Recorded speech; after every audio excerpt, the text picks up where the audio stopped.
हमारे इस चैनल मुस्कान recording studio को लाल button दबाकर सब्सक्राइब करें व घंटी के निशान को जरूर दबाएं ताकि सभी नए वीडियो आप तक तुरंत पहुंचे, बिल्कुल मुफ्त।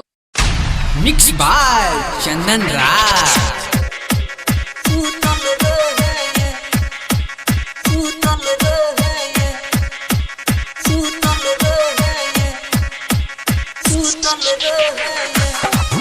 डीजे चंदन राज।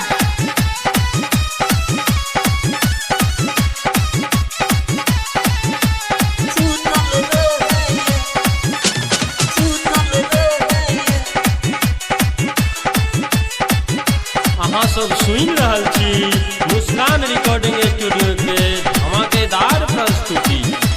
हमर यारवा मिलल रहे करलक लो भर जावा, करलक लो भर जावा। पाइप उठा के मुंह पर रखलक, लगा कौ में कवर, लगा कौ में कवर। हमर यारवा मिलल रहे करलक लो भर जावा, करलक लो भर जावा।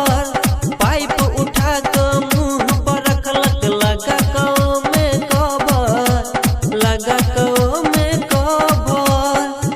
तब पूरा रात बितेलक मौका जखन मिलल रहे, तब पूरा रात बितेलक मौका जखन मिलल रहे। कोरम दबा कइया सुतल रहे, कोरम दबा कइया सुतल रहे।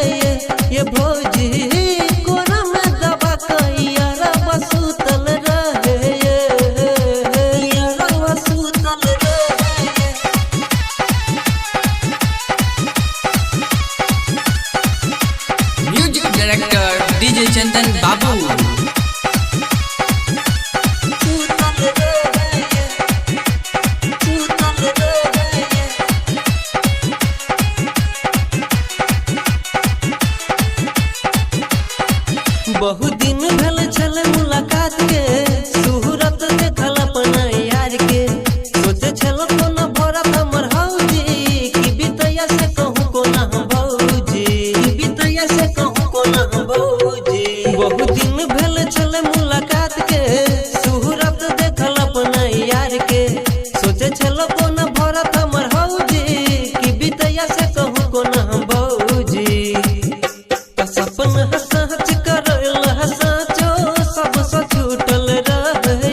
कैया